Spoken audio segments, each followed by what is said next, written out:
네, 뉴욕 증시 마감 상황 살펴보는 김선영의 인USA SH인베스트먼트 김선영 연구원과 미국 현지 연결해서 얘기를 들어보도록 하겠습니다.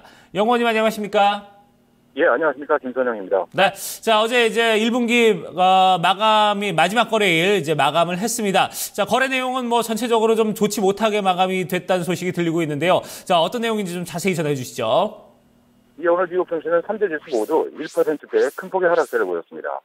올 1사분기의 마지막 거래일을 맞았던 뉴욕 증시는 어제 지수 급등에 따른 차익 실현 매물이 장중 꾸준히 유입되면서 주가 지수의 하락 압력으로 작용을 했는데요. 리치몬드 연방은행의 제프리 레커 총재가 올 6월 금리 인상 가능성이 높다는 발언을 한 것이 개장 초부터 투자 심리에 부정적으로 반영이 됐습니다.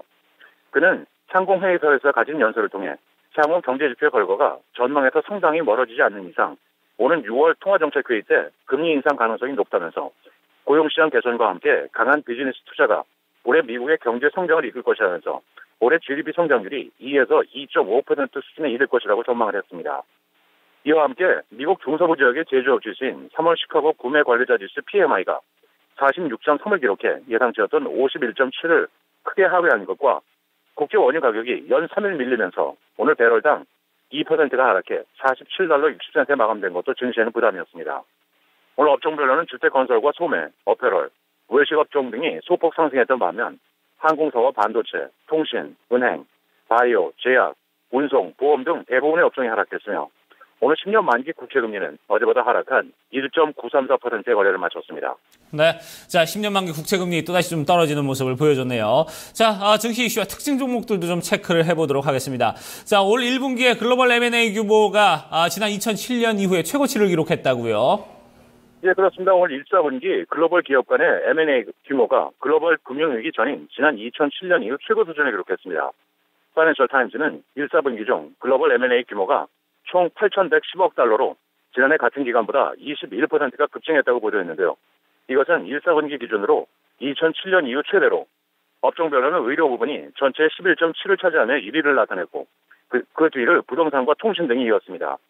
파이낸셜 타임즈는 미국이 글로벌 M&A 시장의 호황을 이끌었다면서 미국의 1사분기 M&A 규모는 지난해 동기보다 30%가 급증한 3,990억 달러를 기록해 세계 M&A 시장의 절반에 육박하는 수준을 기록했다고 밝혔습니다.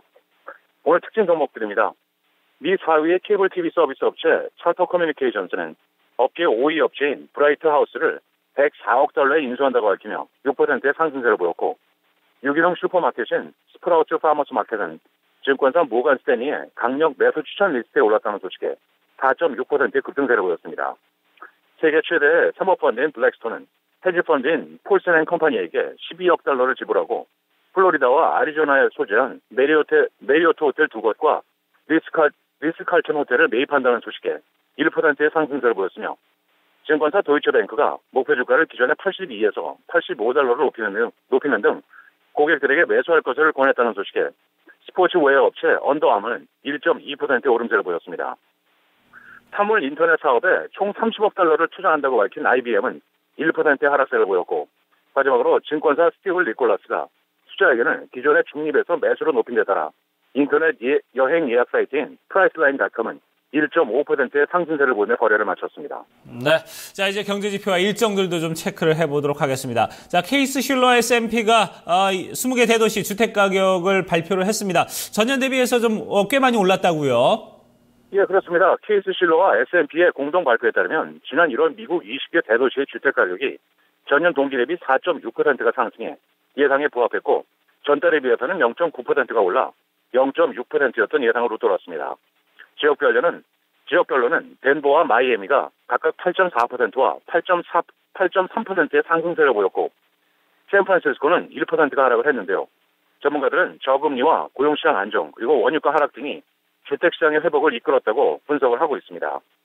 마지막으로 내일은 ADP사의 3월 민간 부분 고용을 시작으로 3월의 ISM 제조업 지수, 3월 자동차 업체들의 판매, 2월 건설 지출, 주간 원유 재고 등의 경제 지표와 함께 몬산토, 에퀴티 브랜드, TCP 인터내셔널 등이 지난 분기 실적을 내놓을 예정입니다. 네, 알겠습니다. 오늘도 좋은 말씀 고맙습니다. 네, 고맙습니다. 네, 자 이렇게 김선영 연구원과 미국 현지 연결해서 뉴욕 증시 마감 상황 살펴봤습니다.